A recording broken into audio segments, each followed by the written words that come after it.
नमस्कार दोस्तों, आप सभी का एक ऐसे वीडियो में बहुत बहुत स्वागत है जो उन सभी सैकड़ों वीडियो पर भारी पड़ने वाला है जिसे आप लोगों ने अभी तक आरिफ और सारा से रिलेटेड देख रखा है। मैं आप लोगों को पूरी तरह से विश्वास दिलाना चाहता हूं कि ये एक अकेला सिंगल वीडियो उन सभी वीडियो के द्वारा जो क्रिएट आपके माइंड में क्वेश्चंस है ना, आप लोगों ने सैकड़ों वीडियो देखा है आरिफ और सारा से रिलेटेड और अभी तक आपके माइंड में बहुत सारे क्वेश्चंस बने हैं। उन सभी क्वेश्चंस का 80 से 85% जो हार्ड क्वेश्चन है ना, उसका आंसर ये सिंगल एक वीडियो आपको दे देगा और बाकी के जो 10 से 15% क्वेश्चन बचेंगे वो मुझे लगता है यहाँ के यूट्यूबर्स जो यूट्यूब पर वीडियोस बना रहे हैं वो उन लोगों के बस की बात नहीं है। उसको या तो कोई बहुत बड़ा पॉलिटिकल नॉलेज रखने वाला जो पॉलिटी का बहुत ज़्यादा ज्ञाता होगा वो देगा, और या फिर बहुत ही ज़्यादा एक्सपीरियंस जिसको होगा संविधान को लेकर के, उत्तर प्रदेश के नियमों को, अधिनियमों को लेकर के, वो दे पाएगा उसका आंसर। एक चीज़ मैं पहले क्लियर कर देना चाहता हूँ, अगर आपको सिर्फ अफवाह देखना है, सिर्फ क्लिक वेट थंबनेल पे क्लिक करके और वहाँ पर टाइम अपना वेस्ट करना है, तो प्लीज़ इस वीडियो को आप लोग छोड़ दीजिए, कोई और वीडियो देख लीजिए। लेकिन अगर आपको चाहिए एकदम प्योर नॉलेज चाहिए और आपके पास थोड़ा सा समय है, तो प्लीज़ उस समय को निकाल करके आप इस सिंगल एक वीडियो को देखिए। बाद में अगर आप इस वीडियो से संतुष्ट ना हो तो कमेंट में आप गालियाँ बक के जाना, मैं आपकी गाली को रिमूव भी नहीं करूँगा, ये आप लोगों से वादा है मेरा। देखो दोस्तों, अगर इस मैटर को आपको कंप्लीट समझना है, जैसे कि आरिफ और सारस के बीच में जो प्यार है वो कैसे आया, दूसरा आरिफ और सारस के दोस्ती के बीच में पीछे से कौन अपना राजनीति का रोटी सेक रहा है, आपके किस कमेंट से किसको क्या फ़र्क पड़ेगा, आरिफ को क्या फ़र्क पड़ेगा, उसके दोस्ती पे क्या फ़र्क पड़ेगा, सारस पे क्या फ़र्क पड़ेगा, वो चीज़। साथ में हमारा जो उत्तर प्रदेश सरकार है वो क्या चाहता है, वन विभाग क्या चाहता है, वापस सारस आरिफ को मिलना चाहिए कि नहीं मिलना चाहिए, हमारे पूर्व मुख्यमंत्री माननीय अखिलेश यादव जी क्या चाहते हैं, जनता क्या चाहती है। मैं इस वीडियो में ना तो मैं आरिफ का पक्ष लूँगा, ना हमारे सरकार का पक्ष लूँगा, ना ही मैं सारस का पक्ष लूँगा, और ना ही मैं पूर्व मुख्यमंत्री श्री अखिलेश यादव जी का पक्ष लूँगा। मैं बोलूँगा वही जो सच है और जो हमें बोलना चाहिए, जो आपको भी बोलना चाहिए। और इन सभी बातों को आपको अगर क्लियर कट 100% समझना है तो सबसे पहले इसके जड़ में घुसना होगा और सबसे पहले इसके बेसिक नॉलेज को समझना होगा, बेसिक रूल्स को समझना होगा और सारस के बारे में बेसिक जानकारी को भी समझना होगा। तभी आप इन सभी चीज़ों को अच्छे से समझ पाएंगे और फिर आप ऐसी बातें बोल पाएंगे जिससे किसी को कोई फ़र्क ना पड़े। इनको इनकी दोस्ती मिल जाए, उनको अपना नियम कानून भी मतलब जो भी लगाना है लग जाए, और जो राजनीति की रोटी सेक रहे हैं उनको भी थोड़ा सा बाहर निकलने का रास्ता मिल जाए।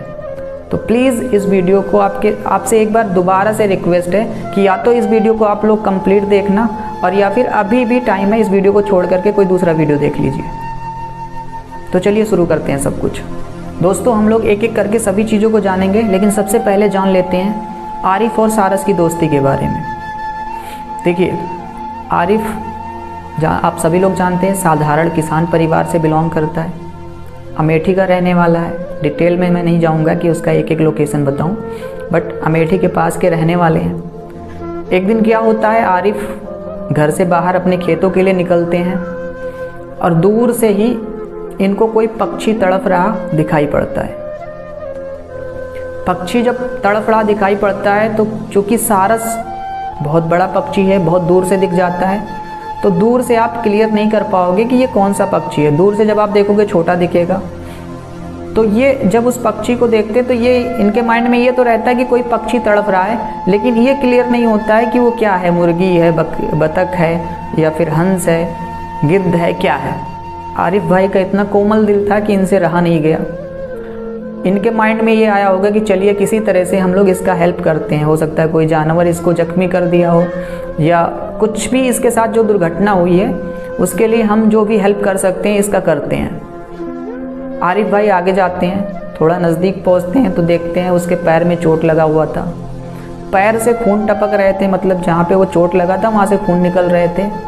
सब कुछ आरिफ भाई देखते हैं और इनके मन में मतलब उस पक्षी सारस के प्रति बहुत ज़्यादा दया आ जाती है और ये उसको वहाँ से उठाते हैं। ये सारी चीज़ वो काफ़ी सारे इंटरव्यू में भी बोल चुके हैं और आरिफ के एक बहुत ही नज़दीकी दोस्त से हमारी बात भी हुई है। तो इस मामले में कुछ सीक्रेट है जो बताया भी नहीं गया है, तो उस पर भी हम लोग थोड़ा फोकस करेंगे। क्या होता है, आरिफ उस सारस को अपने घर लाते हैं, क्योंकि आरिफ ने बहुत सारे बकरी मुर्गी और भी जो चीज़ है ना, उनके कुछ पैर में मोच आ जाए, टूट जाए या किसी तरह से जख्मी हो जाए, तो उनको घरेलू, जैसे घरेलू उपचार होता है ना घर में, जो एक तरह से कह सकते हैं खरखुदवा बोलते हैं ना, तो उस तरह से ये अपनी दवाई उसको करते हैं।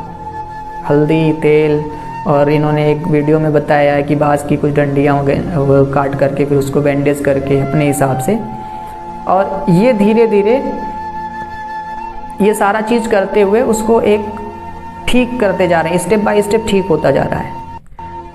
इसी दौरान सारस को ये खाना खिलाते, पानी पिलाते, उसका देख रेख करते, पूरा उसको नहलाते धुलाते सब चीज़। अब सारस के बारे में तो सारस को प्रेम का प्रतीक भी कहा जाता है। तो सारस जब प्रेम का प्रतीक है भाई, और वो जब देख रहा है कि सामने वाला इंसान मेरा इतना सेवा कर रहा है, अभी तक हो सकता है मैं ईश्वर के पास पहुंच चुका होता, लेकिन आरिफ, वो क्या जाने इनका नाम आरिफ है जो भी है, लेकिन इस इंसान के चलते मैं आज मुझे नया जीवन मिल रहा है, नया सब कुछ मिल रहा है। तो उसी चीज़ को देखते हुए आरिफ के प्रति उस सारस का बहुत ज़्यादा अटूट प्यार हो जाता है। और आरिफ का तो पहले से ही फर्स्ट नज़र में ही उसके प्रति प्यार और दया की भावना छलकी थी, तभी वो उसको वहाँ से उठा के लाए थे, नहीं तो उनको क्या फ़र्क पड़ा था। ये कहते हुए मुझे मतलब थोड़ा गलत लगेगा, कहना नहीं चाहिए, लेकिन अपने समाज में बहुत सारे ऐसे लोग हैं ना कि वो गन ले करके घूमते हैं और किसी भी पक्षी को वो मार के खा लेते हैं, किसी भी मतलब उड़ रहे बड़े से बड़े छोटे से छोटे पक्षी को मार के वो लोग खा जाते हैं। लेकिन आरिफ भाई का ये दरिया दिल था कि उसको लाए और उसको ठीक किए। इस प्रोसेस में लगभग उनको 1.5 से 2 महीने लग जाते हैं। अब 1.5 से 2 महीने में सारस ठीक हो जाता है। ठीक तो अभी भी एकदम बिल्कुल नहीं हुआ, क्योंकि उसका पैर काफ़ी जख्मी था, तो वो थोड़ा सा अभी लड़खड़ा के चलता है, लेकिन उसको अब ठीक कह सकते हैं कि उसका पैर लगभग ठीक हो गया। इससे ज़्यादा ठीक अब वो नहीं हो पाएगा मुझे लगता है उसका पैर, क्योंकि उसमें गांठें बन जाती हैं जब वो दिक्कत होता है। तो दोस्तों अभी तक तो सब कुछ ठीक है। आरिफ भाई उसको जख्मी हालत में ला पाते हैं, अपने घर लाते हैं, उसको 1.5 से 2 महीने में ठीक कर देते हैं। और इसी बीच दोनों के प्रति इतना मतलब अटूट प्यार कब हो गया किसी को पता भी नहीं चलता, क्योंकि प्यार कब हो जाता है किसी से किसी को नहीं पता चलता है। एक बड़ी बात ये भी हम लोग कह सकते हैं कि आरिफ भाई ने सारस को कभी बांध के नहीं रखा, कभी भी उसको मतलब जोर दबाव नहीं दिया। जहाँ उसको घूमना था, जहाँ टहलना था, वो अभी घूम टहल रहा था। आरिफ भाई ने तो अपने इंटरव्यू में ये भी बताया है कि वो सारस पक्षी यहाँ से निकल के हमारे खेतों में टहलता था, खेत से निकल करके वो जंगल की ओर भी चला जाता था, अपने जो भी उसके फ्रेंड थे, जो भी उनके ग्रुप वाले थे, उनसे मिलजुल करके फिर दोबारा से वो वापस आरिफ के पास आता था। आरिफ के साथ आप लोगों ने देखा होगा, जब वो आरिफ के साथ खाना खा रहा था ना, अभी दोनों लोग एक ही थाली में कैसे खाना खा रहे थे, कैसे पानी पी रहे थे। अगर आप लोगों ने उस वीडियो को देखा होगा इससे पहले, तो आप लोग को जो मैं फील कर पा रहा हूँ वो आप लोग फील कर पा रहे होंगे। भाई वो कितना ही ज़्यादा मतलब सैड मोमेंट अभी के लिए है कि दोनों के प्रति इतना अटूट प्यार था। एक ही थाली में दोनों लोग डेली खाना खाते थे, और आज वो दोनों एक दूसरे से अलग अलग, वो सारस अलग बेचारा तड़प रहा है अपने दोस्त के लिए, आरिफ अलग बेचारा तड़प रहा है अपने दोस्त के लिए, और दोनों लोग कहीं ना कहीं सरकार के, वन विभाग के, इन सभी के अधीन अभी एकदम से परेशान है। और दोनों का मतलब एक तरह से कह लीजिए अंदर शरीर तो है लेकिन अंदर मन बिल्कुल ही तड़प रहा है। किसी तरह से बेचारा आरिफ अपने आप को संभाले हुए है, जहाँ देखो वहाँ पे एकदम इमोशनल हो जाते हैं, वो आँख से आंसू टपकती है। आरिफ का तो खैर आरिफ के लिए सोशल मीडिया है, वो सोशल मीडिया पर मतलब शो हो रहा है, हम लोग आरिफ की भावनाओं को समझ पा रहे हैं, क्योंकि हम भी इंसान, आरिफ भी इंसान। बेचारा उस पक्षी का क्या, अरे यार उसके बारे में तो कहावत है कि जो सारस होता है ना, वो अपने साथी के वियोग में अपना भी प्राण त्याग देता है। चलो इस कहानी में, मतलब इस कहावत में, कहानी में कहाँ तक सच्चाई है ये तो हम नहीं जानते, लेकिन वास्तव में कुछ बात है, तभी तो ये चीज़ कहा गया है सारस के बारे में। सारस के पास कहाँ कैमरा है, कहाँ कोई उसके पास मीडिया वाले हैं, कहाँ उसका हेल्प करने वाले हैं, और कौन उसके मन की बात 100% जानने वाले, कितने बड़े रिसर्च वाले हैं। तो वो लोग एक रिसर्च के अनुसार कुछ बोलते हैं, बाकी जरूरी तो नहीं होता कि वो सच्चाई हो। उसके दिल में जो दर्द, दुख, पीड़ा है वो कैसे बयां करे वो सारस। अब चलिए एक अगला चीज़ जान लीजिए। भारत में अगर देखा जाए, अगर आपसे पूछा जाए भारत में सबसे बड़ा कौन है, भारत का नागरिक, अभी आप लोग अपने माइंड में सोचते रहिए कौन बड़ा है, बाद में तो मैं क्लियर कर दूंगा। भारत का नागरिक, मंत्री, मुख्यमंत्री, विधायक, सांसद, प्रधानमंत्री, राष्ट्रपति, या फिर भारत का संविधान, या फिर सर्वोच्च न्यायालय, इन सब में आप सबसे बड़ा किसको मानेंगे? भाई अगर आप जनता की तरफ जा रहे हैं कि वो सबको वोट देता है इसलिए सबसे बड़ा वो है, गलत सोच रहे हो। प्रधानमंत्री पूरे देश को चला रहा है, प्रधानमंत्री सबसे बड़ा, वो भी गलत। सर्वोच्च न्यायालय, सब कुछ जो कोई नहीं सॉल्व कर सकता वो सर्वोच्च न्यायालय सॉल्व करता है, अगर उस पे जा रहे हो तो आप गलत हो। भारत में अगर कोई सबसे बड़ा है, कोई सबसे ज़्यादा शक्तिशाली है, तो वो है भारत का संविधान।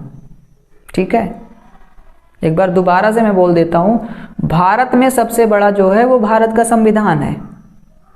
वैसे ही अगर विश्व की बात करें कि विश्व में सबसे बड़ा कौन है, विश्व में किसका रूल चलता है, तो भाई विश्व की भी अगर बात करें तो विश्व में सबसे बड़ा जो विश्व का संविधान है ना, वो ऊपर वाले के पास है, जिसको हम ईश्वर, अल्लाह, भगवान, गॉड, या फिर प्राकृतिक शक्ति, नेचर, कुछ भी कह लीजिए उसको, सबसे बड़ा वो है।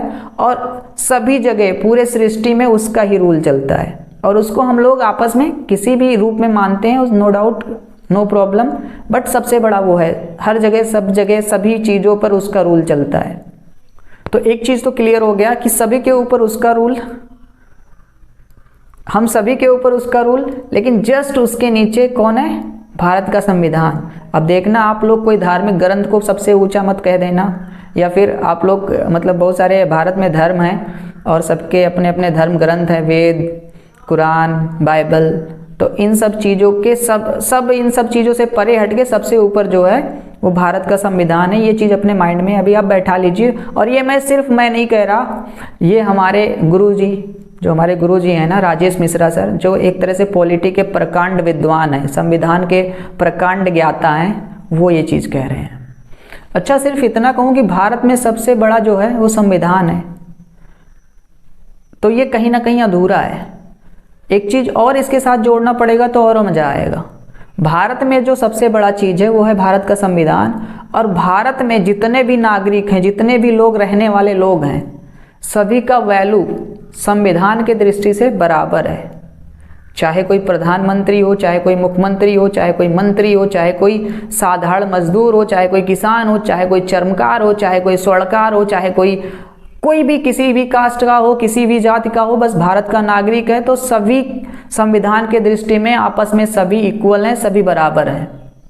अब थोड़ा और मज़ा आया होगा कि भाई सबसे बड़ा भारत में संविधान है, और संविधान के सामने भारत के सभी नागरिक, सभी लोग बिल्कुल इक्वल हैं, ना कोई बड़ा ना कोई छोटा, सबकी समान गरिमा है, सब बराबर हैं। तो दोस्तों, अब हम लोगों ने आरिफ की दोस्ती के बारे में बात कर लिया और थोड़ा सा बेसिक नॉलेज के बारे में बात कर लिया। ठीक, अब चलते हैं थोड़ा सा सारस के बारे में बात करते हैं। तो देखिए, एक जो क्रेन फैमिली है ना, क्रेन फैमिली, जो सारस की फैमिली है, क्रेन फैमिली, उसके अंतर्गत टोटल 15 प्रजातियां आती हैं सारस की। ठीक है, जो पूरे विश्व में रहती हैं। मतलब हम सीधा सीधा ये कह सकते हैं कि क्रेन फैमिली में सारस की 15 प्रजातियां हैं जो पूरे विश्व में हैं। अब ये सुन करके आपको मज़ा आया होगा। अब एक बात और मैं बोलूँगा तो आपको और मज़ा आएगा। अपना भारत देश एक ऐसा देश है, इतना प्यारा देश है कि जहाँ पर सारस सबसे ज़्यादा रहना पसंद करते हैं।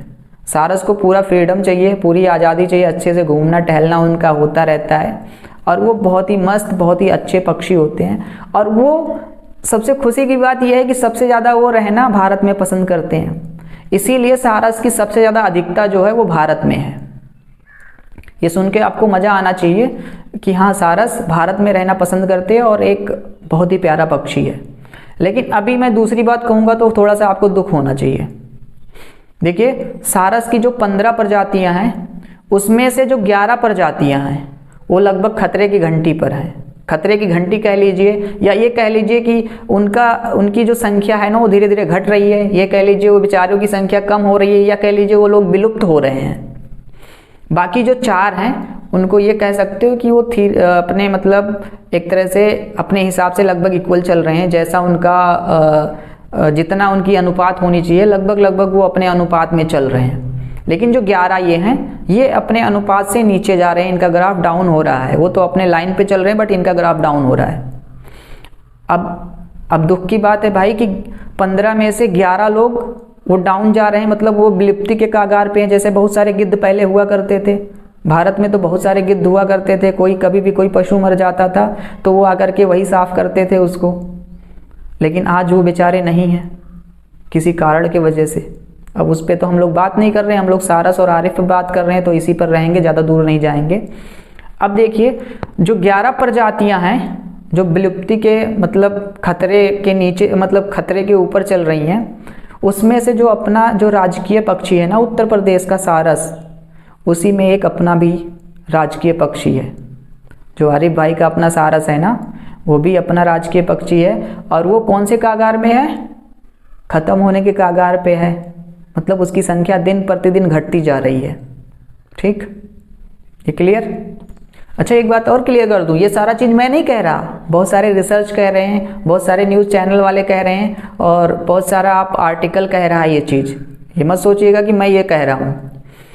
अब होता क्या है, जब इनकी संख्या लगातार घटती जा रही है तो पहली चीज़ तो पूरे विश्व का, भारत का, सभी का, भारत में क्योंकि इनकी संख्या ज़्यादा है तो भारत को ही पहल करना होगा। बाकी पूरा विश्व पहल कर रहा है कि सारस की संख्या घटने ना दिया जाए, उनको एक अनुपात में रखा जाए। और इस पे बहुत सारे अपने संगठन बने हुए हैं, बहुत सारा मतलब एक तरह से ऑर्गेनाइजेशन बना हुआ है जो इनकी हेल्प के लिए, इनके संरक्षण के लिए वो लोग आगे बढ़ चढ़कर अपना भाग लिए हैं और इनका देख रेख कर रहे हैं। तो भाई अब आप लोग ये जान लीजिए कि उन्हीं लोगों के संरक्षण के लिए, मतलब कि उनके लाइफ के लिए, उनकी संख्या ना घटे, इसी चीज़ के लिए बहुत सारे रूल्स बनाए गए, नियम बनाए गए, जिसमें आप मोटी मोटा ये कह सकते हैं कि किसी भी वन्य जीव को उसका पालन पोषण करना, उसको कैद करना, उसको मार पीट के या फिर उसको ऐसा पकड़ के किसी को बेच करके व्यापार करना, ये सारी चीज़ .etc कह सकते हैं, और बहुत सारी चीज़ें हैं। ये चीज़ कानून के नज़र में गुनाह है और इसकी कड़ी सज़ा भी है। ठीक, ये भी क्लियर? मतलब आप उनका पालन पोषण नहीं कर सकते, उनको कहीं बंद नहीं कर सकते, उनको मार के खा नहीं सकते, उनको पकड़ पकड़ के बेच करके व्यापार नहीं कर सकते। ये सारा चीज़ आप नहीं कर सकते वन्य जीवों के साथ। उसमें कोई भी चिड़िया हो सकती है, चूँकि सारस अपना राजकीय पक्षी है इसलिए उसके प्रति विशेष है, और उसका जो संख्या है वो बहुत ज़्यादा घट रहा है धीरे धीरे, इसलिए उस पर ज़्यादा फोकस है। बाकी आप किसी भी एक छोटी छोटी जो चिड़िया होती हैं, गौरैया या जो भी, बहुत सारे लोग पटेर मार के खाते हैं ये सारा चीज़, तो उन सभी चीज़ों को भी मारने का अधिकार नहीं है। अगर वो ऐसा सब कुछ करते हुए पकड़े जाते हैं तो उनके लिए भी संविधान मतलब अधिनियम बनाए गए हैं और उनके लिए भी कड़ी सज़ा है।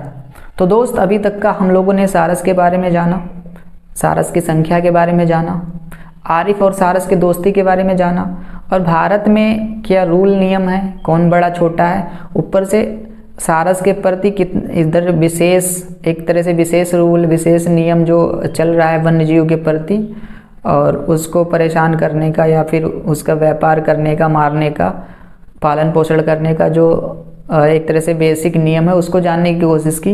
अभी तक सब कुछ सही चल रहा है। आरिफ सारस दोनों प्यार से रह रहे हैं। सारस को जब भी जाना होता है अपने फैमिली से मिलने जाता है, वापस आ जाता है। आरिफ के साथ डेली खाना खाता है। दोनों के प्रति एकदम अटूट प्यार है। उस प्यार को मतलब एक तरह से नमन करने का दिल कर रहा है। भाई उनको मैं नमन करना चाहता हूँ। इंसान इंसान को अभी मार रहा है, लेकिन एक इंसान और जानवर के प्रति इतना अटूट प्यार है, इसको देख करके सच में मैं यार एकदम से उसके सामने नतमस्तक हूँ। शब्द नहीं है मैं क्या कहूँ उनको। अब क्या होता है कि आरिफ भाई के कुछ वीडियो वायरल होने चालू होते हैं।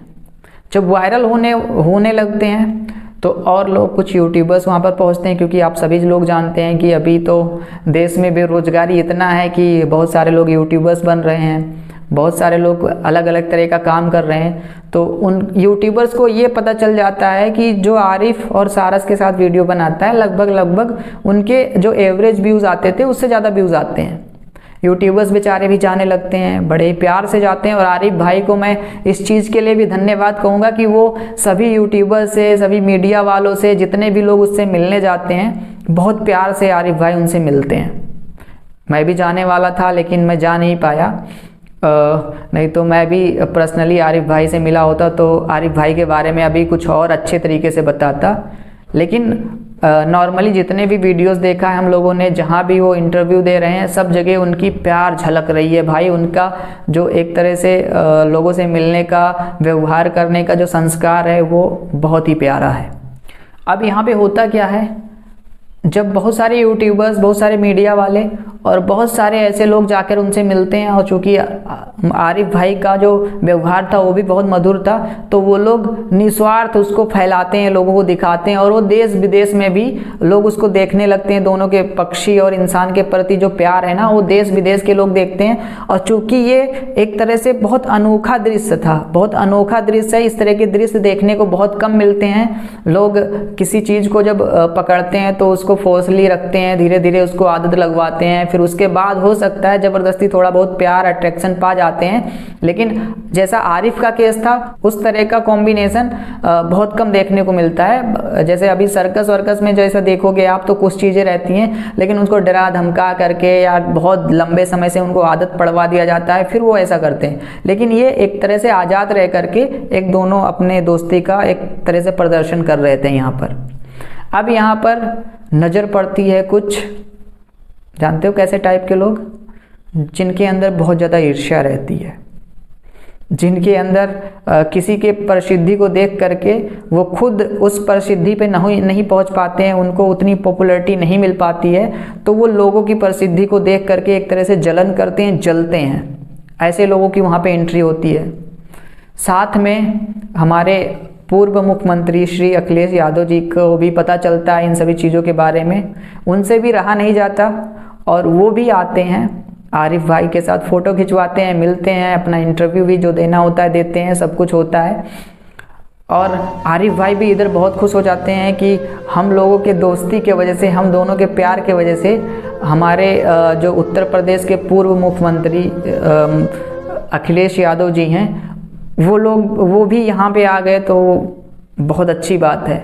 मीडिया वाले ये डिमांड करते हैं कि उत्तर प्रदेश सरकार आरिफ के इस काम पर इसको कुछ पुरस्कार दे, कुछ जो भी हो सकता है, कुछ आर्थिक सहायता हो सकता है वो दिया जाए।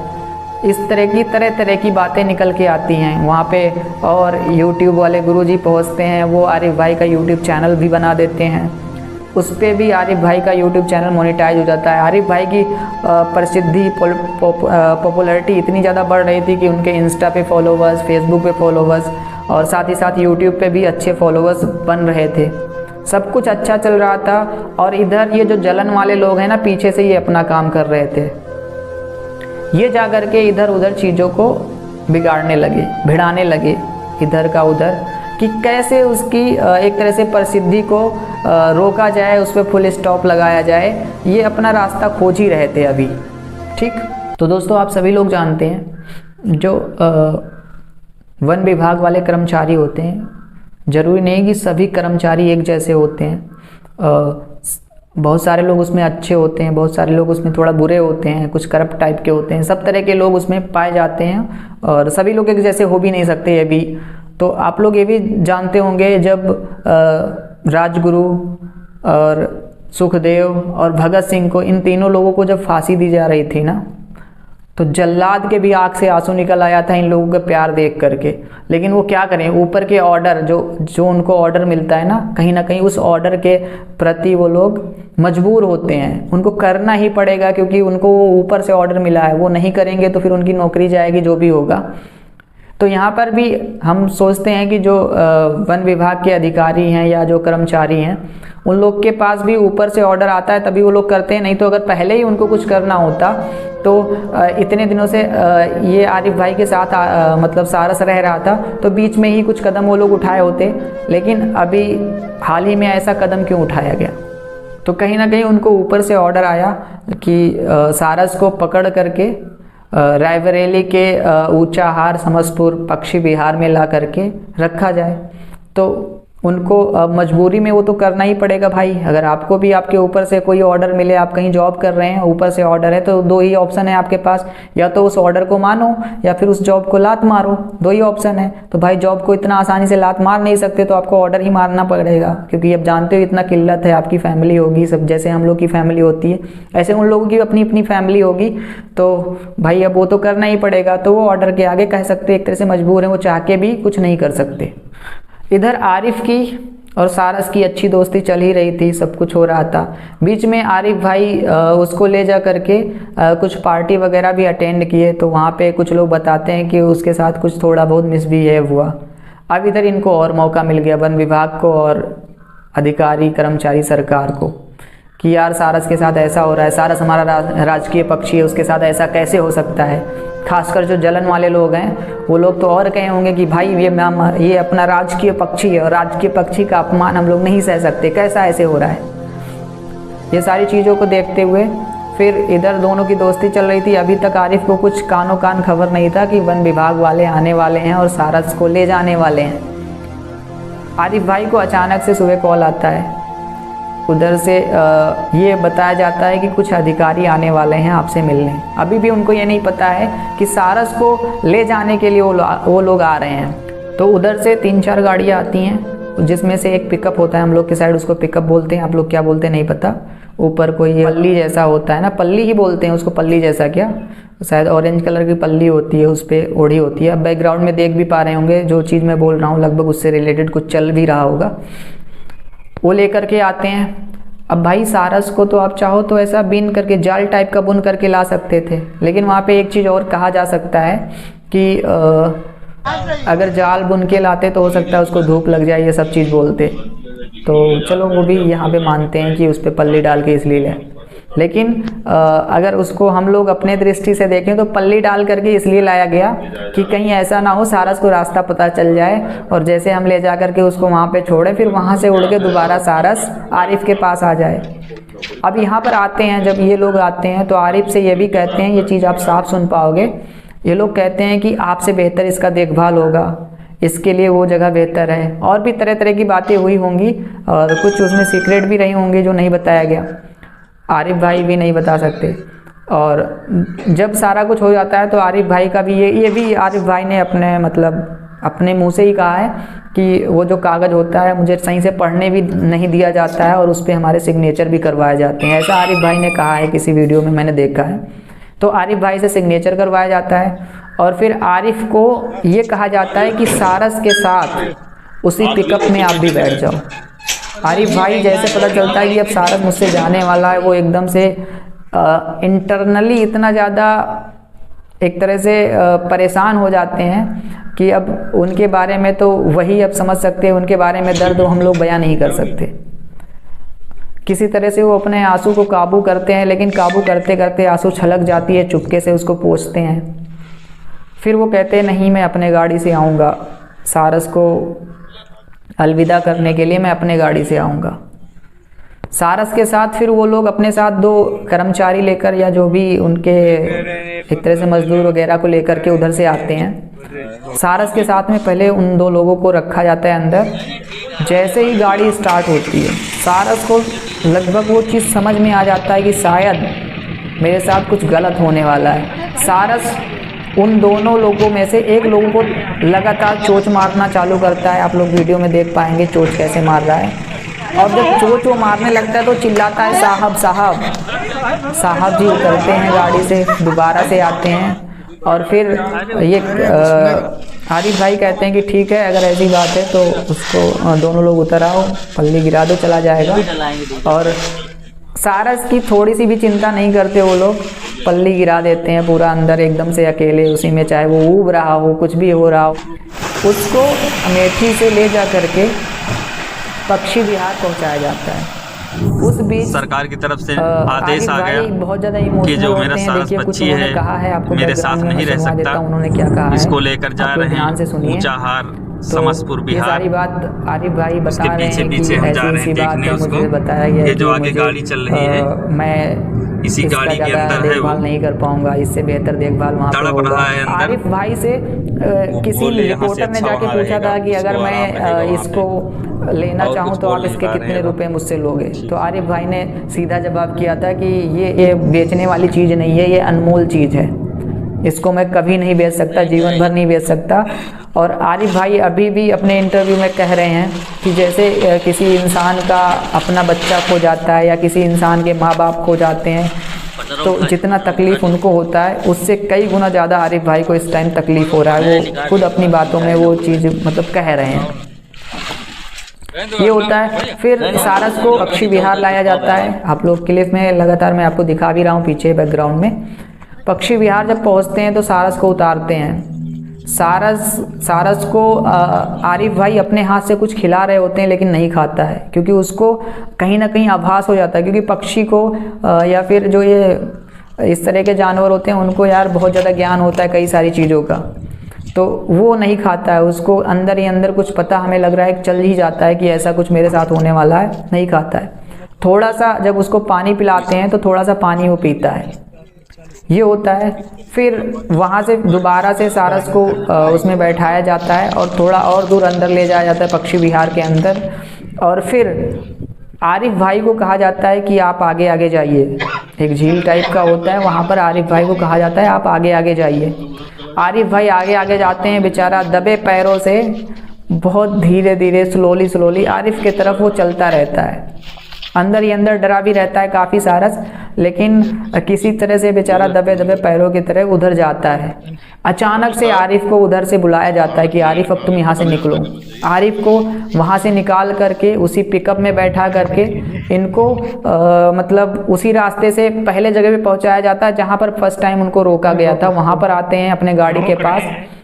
आरिफ का ये भी कहना है कि जब हम लोग वहाँ पर थे तो वो सारस हमें देख करके उड़ करके आकर के गाड़ी के पास आया था, फिर दोबारा से उसको वन विभाग वाले दोबारा से पकड़ के ले गए वहाँ पर। अब इतना सब कुछ होता है, आरिफ भाई बेचारे कैमरा भी ऑफ कर लेते हैं, इतना ज़्यादा इमोशनल हो जाते हैं कि वहीं पे वो अपना कैमरा ऑफ करते हैं। बेचारे घर आते हैं, कुछ खाया पिया नहीं जा रहा होता है। इंस्टाग्राम पे लाइव आकर के ये रोते भी हैं, और ये जितने भी लोग इनके साथी जो भी इनको जानने वाले दोस्त हित व्यवहार वाले होते हैं सबको ये मतलब यही मैसेज देते हैं कि किसी तरह से मेरे उस दोस्त को मेरे तक पहुंचवा दो, किसी तरह से मुझे मेरा दोस्त मिल जाए। अब वही वाला हालत है कि मरता क्या ना करता, डूबते को तिनके का सहारा। वही आरिफ के लाइफ में लगभग चल रहा था कि बेचारे वो जितना भी लोगों से गुहार कर पाते हैं सबसे, अपने भांजी से भी एक वीडियो बना करके उधर रिकॉर्ड करवा करके इंग्लिश में वो अपने चीफ मिनिस्टर साहब से मतलब हमारे माननीय श्री योगी जी से कहती हैं कि प्लीज़ मेरे मामू को वो सारस वापस दे दीजिए। तो गाइस आप लोग तो इस सीन को बहुत ही अच्छे से समझ सकते होंगे कि भाई जब एक दोस्त को जो इतनी गहरी दोस्ती है कि एक ही प्लेट में दो लोग खाना खाते हैं, यहाँ पर वाइफ हस्बैंड होते हैं ना, कहीं बहुत सारे जगह वो लोग एक थाली में खाना नहीं खाते, एक दूसरे का जूठन नहीं खाते। लेकिन आरिफ और सारस की ऐसी दोस्ती थी कि वो एक दूसरे का जूठा भी नहीं देखते थे। वो उसका खा रहा है, वो उसका खा रहा है, सब आराम से प्यार से मस्त होकर के ज़िंदगी जी रहे थे। अब यहाँ पे हुआ क्या कि अब भाई अब इसका तो हम बहुत ज़्यादा मतलब कल्पना नहीं कर सकते कि उनके दोनों के दिलों पे क्या बीत रहा होगा। आगे का प्रोसेस हम लोग देखते हैं क्या होता है आगे। किसी तरह से वो रात पार होता है। सुबह न्यूज़पेपर में कटिंग आता है कि सारस को छोड़ा गया था, सारस वहाँ से उड़ चला है। अब सारस कहाँ गया ये नहीं पता। अब ये चीज़ सुन करके आरिफ के दिल में और एकदम से आग लग जाती है कि कहीं सारस किसी जंगली किसी जानवर के हत्थे ना चढ़ जाए, कहीं कोई कुत्ते वगैरह ना पा जाएं उसको नोच लें, क्योंकि वो पैर में तो वास्तव में जख्मी था, थोड़ा कूद कूद के चलता था और वो तो थोड़ा सा इंसान से फ्रेंडली हो गया था, कहीं भी इंसान देख करके रुकता है। बाद में फिर से कुछ यूट्यूबर्स वहाँ पर पहुँचते हैं तो उनको कुछ बताया भी नहीं जाता है कि क्या हुआ है सारस के साथ। कोई जो वन विभाग वाले होते हैं कोई इंटरव्यू अपना देने के लिए नहीं आगे आता है। अपने वो पंकज त्रिपाठी भाई वहाँ पर पहुँचते हैं, बहुत सारा वो एक तरह से बहुत ज़्यादा साहस जुटा करके ज़बरदस्ती क्वेश्चन पूछते हैं, लेकिन कोई उसके जवाब नहीं देता है। वो लोग कहते हैं कि ऊपर से आदेश नहीं है कि मैं अपना कोई स्टेटमेंट दूँ। चलो पंकज भाई उन लोग के मजबूरी को समझते हैं। बाकी वो यहाँ पर आरिफ भाई का दर्द और ज़्यादा बढ़ रहा था। अभी तक तो उनको ये पता था कि चलो सारस वहाँ पर थोड़ा सेफ होगा, बस उनको केवल ये टेंशन था कि वो खाना खाया होगा नहीं खाया होगा और इनसे जुदा हो गया था। लेकिन कहीं ना कहीं थोड़ा सा कम टेंशन था कि कम से कम वो जहाँ है वो खुशहाल तो नहीं होगा लेकिन सेफ़ है, कोई उसको नुकसान नहीं पहुँचा पाएगा। भले ही 1-2 दिन बाद 3 दिन बाद वो खाना खाना शुरू करेगा या फिर अगर उसको मौका मिला तो वो उड़ के आ जाएगा। इतना तक आरिफ को विश्वास था कि अगर उसको छोड़ के रखे मौका मिल गया तो उड़ के आ जाएगा अपने पास। लेकिन जब पता चलता है कि वो उड़ गया कल ही और अभी तक नहीं पहुंचा आरिफ भाई के पास, तो उनका दर्द और बढ़ता है और दिक्कत होती है और परेशान होते हैं। वो फिर अपना वो वीडियो बनाते हैं कि पता चला है सारस उड़ गया है और उसको किसी तरह का कोई प्रॉब्लम्स ना हो, उसको ढूंढने के लिए हम लोग निकल रहे हैं। वीडियो बनाते हुए छोटा सा क्लिप वो बनाते हैं और निकलते हैं, वो अपना भरसक प्रयास करते हैं। फिर एक क्लिप आता है कि वो सारस एक किसी गांव में पहुंचता है, रायबरेली के किसी गांव में पहुंचता है। वहाँ पर एक जो परिवार के लोग होते हैं उसको लाते हैं, खिलाते पिलाते हैं, लेकिन थोड़ा बहुत तो वो अपने भूख के चक्कर में थोड़ा बहुत हो सकता है खा लेता है, पानी थोड़ा पी लेता है। हाफ रहा था, लोग बता रहे हैं कि वो जहाँ मिला था वहाँ हाफ रहा था, तो वो खा पी लेता है। लेकिन कहीं ना कहीं वो आरिफ के तलाश में ही रहता है। वो लोगों को चोंच भी मार रहा होता है। उसका गुस्सा भी जायज़ है कि आरिफ भाई को सामने ला करके बैठा करके उसको धोखा दे करके पीछे से आरिफ को निकाल दिया गया, तो वो गुस्सा तो रहेगा, परेशान होता है। अब क्या होता है, बहुत सारे लोग ये भी बताते हैं, एक अंकल जी जैसे वहाँ पर मिले थे पंकज त्रिपाठी को, तो उन्होंने बताया कि अंकल जी बताते हैं कि कुछ लोगों के द्वारा पता चला है कि सारस को रात में कैद करके रखा गया। वो जहाँ उस फैमिली को मिला था उस फैमिली ने कॉल किया तो फिर से वन विभाग की टीम वहाँ गई, उसको लाई और उसको कैद करके रखा गया। अब क्या होता है, इधर ये सारी चीज़ चल रही होती है, उधर अपने अखिलेश यादव जी ट्वीट करते हैं। अखिलेश यादव के ट्वीट में साफ साफ मोदी जी पर एक तरह से आरोप लगाया जा रहा होता है कि चलो सारस को तो इधर से छीना गया, लेकिन क्या राष्ट्रीय पक्षी मोर को भी दाना चुंगने वालों से छीना जा सकता है? क्या वहाँ भी वन विभाग का टीम जाएगा? एक तरह से वो प्रहार करते हैं माननीय मोदी जी पर, नाम तो नहीं लेते हैं क्योंकि ऐसा इसलिए भी कहा जा सकता है क्योंकि मोदी जी का कुछ फ़ोटोज़ कुछ वीडियोज़ मोर को दाना चुगाते हुए निकल के आया था, तो वही वो अखिलेश यादव जी अपोजिशन पे वार करते हैं। साथ में वो मीडिया वालों को बुला करके अपना कॉन्फ्रेंस करते हैं, उसमें भी सारस के बारे में बहुत सारा, आरिफ के बारे में कई सारी बातें बोलते हैं। फिर क्या होता है, हम भी थोड़ा कांटेक्ट करते हैं तो हमें एक भाई मिलते हैं जो कि आरिफ भाई के अच्छे फ्रेंड हैं। आरिफ भाई भी उनको फॉलो करते हैं। उनका नाम है मनोज वर्मा। मनोज वर्मा अमेठी के रहने वाले हैं, अभी शायद वो बीएससी कर रहे हैं। तो उनसे हमारी डायरेक्ट बात होती है और लगभग आधे घंटे से ज़्यादा टाइम तक उनसे हमारी बात होती है। वो सारी चीज़ों को बताते हैं कि ऐसा ऐसा प्रॉब्लम चल रहा है। फिर कुछ इंटरव्यू में ये भी निकल के आता है कि आरिफ भाई सीधा सीधा आरोप लगाते हैं कि अगर सारस और आरिफ से मिलने के लिए अखिलेश यादव जी ना आए होते तो सरकार आरिफ को सारस से जुदा ना करती है। ऐसा कहते हुए आरिफ भाई नज़र आते हैं और वो अभी भी बहुत ज़्यादा इमोशनल हैं। और जो हमारे दोस्त वो मनोज वर्मा से बात हुई तो वो बताया कि उनको अमेठी में काफ़ी ज़्यादा लोग उनसे पूछताछ करने के लिए, इंटरव्यू लेने के लिए वहाँ पर पहुँच रहे थे, इसलिए उनको वहाँ से लखनऊ शिफ्ट कर दिया गया कि ताकि वो थोड़ा सा रिलैक्स हो पाएँ और कुछ लोग उनके मन को बहला पाएँ, धीरे धीरे दोस्त का प्यार किसी तरह से भूले। बाकी वो तो अभी भूलने का नाम ही नहीं ले रहे हैं। अपना भरसक जितना भी प्रयास हो रहा है, अभी जब मैं ये वीडियो बना रहा हूँ तब तक वो अपना भरसक प्रयास कर रहे हैं। वो यही सोच रहे हैं कि किसी तरह से सारस उनको मिल जाए। देखिए अब यहाँ पर क्या होता है, पहली चीज़ तो मैं थोड़ा सा एक डिस्क्लेमर यहाँ पे बोल देता हूँ। मैं किसी भी पार्टी के पक्ष में नहीं हूँ, विपक्ष में नहीं हूँ। मतलब मैं ना तो सपा को मतलब एक तरह से सपा के पक्ष में कुछ बोल रहा हूँ, और ना ही मैं बीजेपी के पक्ष में कुछ बोलूँगा, और ना ही मैं मतलब जो मुझे सही लग रहा है उस पर मैं थोड़ा सा चर्चा करूँगा। बाकी आप लोग के माइंड में क्या है वो कमेंट करके बताना। हम एक एक कमेंट को रीड करेंगे और 1-2 मिनट से लेकर के 1 घंटे के अंदर आपके सभी कमेंट का रिप्लाई करेंगे। तो आप अगर कुछ कमेंट में लिखना चाहते हो, कुछ जानना चाहते हो, या कुछ बताना चाहते हो, या कुछ सुझाव देना चाहते हो, या कुछ आपको सीक्रेट नॉलेज पता है वो भी बताना चाहते हो, तो यहाँ पे नहीं तो मेरे इंस्टाग्राम पे आप लोग दे सकते हो।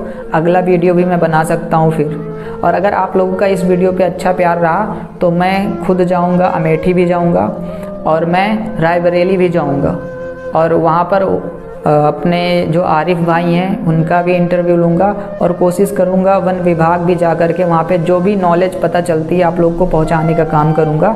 लेकिन हाँ, अगर इस पे आप लोग का अच्छा प्यार रहता है इस वीडियो पे तब, ठीक है। अब क्या होता है, अखिलेश यादव जी के द्वारा या फिर और लोग ट्वीट करते हैं, कई सारे राजनेता भी ट्वीट करते हैं, तो उन ट्वीट में कहीं ना कहीं यही कहा जाता है, बहुत सारे आम पब्लिक भी ट्वीट करते हैं, तो अखिलेश जी को भी यही कहते हैं कि सर आप अगर ना गए होते तो सारस को आरिफ से जुदा ना किया गया होता। बहुत सारे ट्वीट को हमने रीड किया है, और नीचे बहुत सारे कमेंट को भी रीड किया है। जो पब्लिक है वो इमोशनली या जैसे भी वो सारे लोग यही मैसेज कर रहे हैं कि ये बहुत गलत हुआ है, क्योंकि आरिफ जो है सारस को ना तो बांध के रख रहा था, ना किसी तरह से परेशान कर रहा था। और सारस जो था एक तरह से घरेलू, जैसे जो इंसान खाना खाते हैं, दाल चावल सब्जी रोटी गेहूँ ये सब चीज़ खाना शुरू कर दिया था, आटा।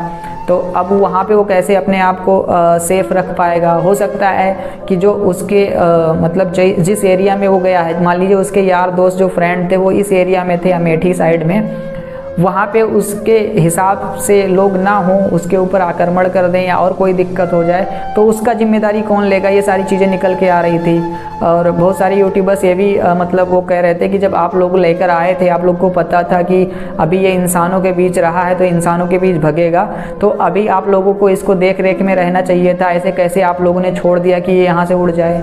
अगर कोई जंगली जानवर के हत्थे चढ़ गया, किसी ने इसको मार दिया, क्या कोई नुकसान पहुँचा दिया किसी जानवर ने, तो क्या होगा। ये सारी बातें निकल के उधर से आती हैं। अब यहाँ पर अगर थोड़ा सा माइंड लगा के कहा जाए, पॉलिटिक्स राजनीति को थोड़ा अलग रख दिया जाए, थोड़ा सा माइंड लगाओ, तो जहाँ तक मुझे लगता है, देखिए पूर्व मुख्यमंत्री अखिलेश यादव जी आरिफ से और सारस से मिलने गए। अब इसमें दोनों का तो कोई दिक्कत नहीं है, दोनों लोग मिले, बहुत अच्छी बात है भाई। अखिलेश यादव जी को अच्छा लगा कि ऐसा हो रहा है। अगर पक्षी और किसी इंसान का प्यार उनको देखने को मिल रहा है तो उस चीज़ को हर कोई देखना चाहेगा। तो ऐसे में अखिलेश जी गए, वो भी अपने जगह पे सही है, भी सही। अब यहाँ पर अगर सारस अगर यहाँ पे अगर वन विभाग से ज़्यादा सिक्योर था यहाँ पर, ठीक है। देखिए कभी कभी नियम से हटके भी कुछ चीज़ें की जाती हैं, आपको पता होगा। खैर वो अगर अपने रूल पे रखो तो वो गलत रहेगा, लेकिन बहुत सारी जगह नियम से हटके, जैसे अभी किसी क्रिमिनल का डायरेक्ट इनकाउंटर कर दिया जाता है, ठीक है। किसी क्रिमिनल का इनकाउंटर होता है, तो क्या वो नियम में लिखा है? नियम में तो ये है कि कोई भी क्रिमिनल है उसको कोर्ट लाओ, जो सज़ा देगा कोर्ट देगा, हर कोई इंसान उसको सज़ा नहीं दे सकता। लेकिन डायरेक्ट इनकाउंटर इसलिए कर दिया जाता है कि अभी इसके पीछे टाइम बर्बाद करोगे तब तक कुछ और नुकसान ही पहुंचा देगा, तो उसको डायरेक्ट इनकाउंटर। तो वहाँ पे आप नियम से हटे ना। नियम तो ये नहीं कह रहा है कि आप डायरेक्ट किसी को सज़ा दे दो, पहले कोर्ट में उसे सुनवाई होगी, सारा कुछ होगा, उसके बाद उसको सज़ा देने का प्रावधान है। लेकिन इनकाउंटर करके डायरेक्ट सज़ा दे दिया जाता है। ऐसे ही यहाँ पर थोड़ा सा रूल्स को, मतलब मैं नहीं कह रहा रूल का उल्लंघन कीजिए, लेकिन थोड़ा सा सारस के भविष्य के लिए, आरिफ के भविष्य के लिए, और आगे चल के अगले प्रजाति सारस के और लोगों के भविष्य के लिए। क्योंकि देखिए जब सारस अपने झुंड में जा रहा था, हो सकता है सारस को अपने झुंड में कोई एक जोड़ा मिल जाता। अगर वो नर था तो उसको मादा मिल जाती, या मादा था तो उसको नर मिल जाता। फिर धीरे धीरे करके आरिफ के पास आना जाना उसका कम हो जाता, क्योंकि जब दोनों एक दूसरे के प्यार में उधर उलझ जाएंगे तो दोनों लोग जोड़े में रहना पसंद करेंगे, ना कि आरिफ के यहाँ। तो उसको थोड़ा सा अभी मौका दिया जाना चाहिए था। अभी तो उसका पैर सही हुआ था, हो सकता है वो अपना जोड़ा ढूंढ लेता कहीं भी, मतलब अपना जो पार्टनर था वो कहीं ढूंढ लेता। क्योंकि आरिफ का ये कहना है कि वो जंगल जाता था और हम लोग उसको बांध के भी नहीं रखते थे, और वो इतना लंबा हाइट में हो गया था कि मतलब नॉर्मली अकेले अगर कोई जानवर उससे टकराए तो जल्दी उससे मतलब नहीं भिड़ सकता। अगर 4-5 जंगली कुत्ते या कोई जंगली चीज़ या जंगली सियार, भेड़िया, ये सब उसके पीछे ना पड़े अकेला, तो हमें नहीं लग रहा है कि अकेला कोई उसका कुछ बिगाड़ पाता। तो ऐसे ही हमें लग रहा है सारस को आरिफ को थोड़ा और मौका देना चाहिए था। सारस धीरे धीरे बाहर निकलता और उसका पार्टनर अगर मिल जाता तो ऑटोमेटिकली वो आरिफ को छोड़ देता, और फिर अगर ज़बरदस्ती आरिफ उसको बंद करने की कोशिश करता या और कुछ करने की कोशिश करता तो वहाँ पे आरिफ गलत था। लेकिन अगर आरिफ को खुद से ज़्यादा उस सारस की चिंता हो रही है, सारस को खुद से ज़्यादा आरिफ की चिंता हो रही है, तो कहीं ना कहीं नियम को थोड़ा सा साइड करने की ज़रूरत है और दोनों को आपस में मिला देना चाहिए, जहाँ तक मेरा जो दिमाग है ये कह रहा है। बाकी देखो, भारत के संविधान पर, उत्तर प्रदेश की जो भी नीतियां हैं उन पर मेरा अटूट विश्वास है, उनका मैं ऑलवेज समर्थन करता हूं। लेकिन मैं ये व्यक्तिगत रूप से ऐसा कह रहा हूं कि भाई, जब सारस आरिफ के बगैर जिंदा नहीं रहना चाहता या फिर आरिफ के बगैर नहीं रहना चाहता, आरिफ सारस के लिए बेचारा तड़फ रहा है इधर उधर, सारस के सिर्फ ये नहीं चाहता आरिफ कि सारस मेरे ही पास रहे, सारस जहाँ भी रहे खुश रहे, भले उसके पास ना रहे, वो बीच बीच में जा करके किसी तरह से देख आएगा सारस को, लेकिन हमेशा उसको अपनी फिक्र ना करके सारस की फिक्र सताए जा रही है आरिफ को। तो वहाँ भी थोड़ा समझने की बात है। तो अगर भाई दोनों एक दूसरे के प्रति बहुत ही ज़्यादा, इतना ज़्यादा नज़दीक हैं कि वो, आरिफ चाहता है किसी तरह से सारस सुखी रहे, सारस चाहता है किसी तरह से आरिफ सुखी रहे, और फिर दोनों एक दूसरे के बगैर रह नहीं पा रहे हैं, तो दोनों को मिला देना चाहिए। कुछ लोग इसमें अपनी राजनीति करने को भी उतर आए हैं, बहुत सारे लोग अपना व्यूज़ छापने के लिए क्लिक वेट कर रहे हैं। तो अभी तक का जितना भी न्यूज़ था, जितने भी चीज़ें थी, वो चीज़ें, अच्छा हाँ, एक चीज़ छूट गया, वन विभाग का भी अपना प्रॉब्लम है भाई। हो सकता है अगर इसमें मान लीजिए अगर वन विभाग इसलिए पकड़ा है क्योंकि अखिलेश यादव जी उससे मिलने गए थे। देखिए, वन विभाग या सरकार सारस को सिर्फ इसलिए अगर पकड़ा है क्योंकि अखिलेश यादव जी आरिफ और सारस से मिलने गए थे, तो यहाँ पर सरकार और वन विभाग दोनों गलत कर रहा है भाई। इस आधार पे ना, अगर वो अलग आधार पे पकड़ा है कि देखिए अगर सारस को वहाँ से लाएंगे तो वो अपने कम्युनिटी में रहेगा, मतलब अपने झुंड में रहेगा, अपना पार्टनर ढूंढेगा, आगे चल के वो अपना वंशज को और जन्म देगा, वंश बढ़ेगा उसका, जिससे सारस की जो एक तरह से कमी फील हो रही है उसकी पूर्ति होगी। अगर ये सब दृष्टि में रखते हुए, ये सब ध्यान में रखते हुए किया गया है, तब तो मैं कहूँगा कहीं ना कहीं, फिर भी मैं यही कहूँगा कि भाई जब सारस खुद नहीं हटना चाहता, अलग नहीं होना चाहता, तो ऐसा करना तब भी वो कहीं ना कहीं एक तरह से अनुचित है, क्योंकि आरिफ सारस को बांध नहीं रहा है, कुछ भी नहीं कर रहा है। लेकिन फिर भी उस हद तक थोड़ा सा कहीं ना कहीं कह सकते हैं कि नियम के आगे वो ठीक था, क्योंकि सारस के आगे के भविष्य के बारे में आप लोग सोच करके ऐसा कर रहे हैं। लेकिन अगर वो ना करके सिर्फ इसलिए अलग किया गया है क्योंकि अखिलेश यादव सर मिलने आए थे इन दोनों से, तो ये भाई चिंता का विषय है, घोर निंदनीय है ये चीज़, तो ऐसा नहीं होना चाहिए। बाकी आप लोग क्या सोचते हैं कमेंट में ज़रूर टाइप करना, और आप लोगों का अगर अच्छा प्यार रहता है, लगभग 50 के व्यूज़ इस पर आ जाते हैं, तो मैं ऑन ग्राउंड जा कर के पूरी चीज़ों का तहकीकात करूँगा। जो सच्चाई है, जो चीज़ है, मैं किसी के दबाव में नहीं, ना आरिफ के पक्ष में विपक्ष में बोलूँगा, ना सारस के पक्ष में विपक्ष में, ना सरकार के पक्ष विपक्ष में। जो सच्चाई होगी, ना वन विभाग के पक्ष विपक्ष, जो भी सच्चाई है वो चीज़ मैं आपको दिखाने का काम करूँगा। तो अगर आप भी चाहते हैं कि मैं ग्राउंड पर जा कर के वहाँ पर पता लगाऊँ क्या चीज़ है, लोगों से पूछूँ, वहाँ के लोगों से, वहाँ के अधिकारियों से पूछने की कोशिश करूँ, वहाँ के बच्चों से, जो बच्चे दिल के सच्चे होते हैं, वो हमेशा सच बोलते हैं, या फिर वहाँ के जो बुजुर्ग हैं वो भी हमेशा सच बोलते हैं, क्योंकि उनको पता है भाई कि ये दुनिया क्या है, सब मोह माया है, तो वो लोग हमेशा सच बोलना चालू कर देते हैं, जो बुजुर्ग लोग होते हैं। तो उन लोगों से अच्छे से बात करके सारी चीज़ का पता लगाया जाए, आप लोगों को सारा चीज़ बताया जाए। अगर ये चीज़ आप लोग चाहते हो तो प्लीज़ इस वीडियो को ज़्यादा से ज़्यादा लाइक करो, लोगों को शेयर करो, लोग सच्चाई जाने।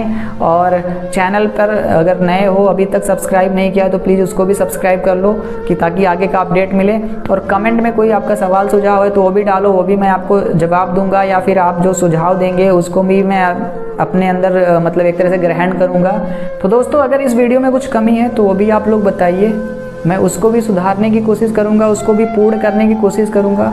बाकी अगर ये वीडियो अच्छा लगा तो आप लोग वही काम करिए जो आपका दिल करे, और मिलते हैं जल्द ही एक और वीडियो में। तब तक आप लोग हंसते रहिए, मुस्कुराते रहिए। जय हिंद, जय भारत।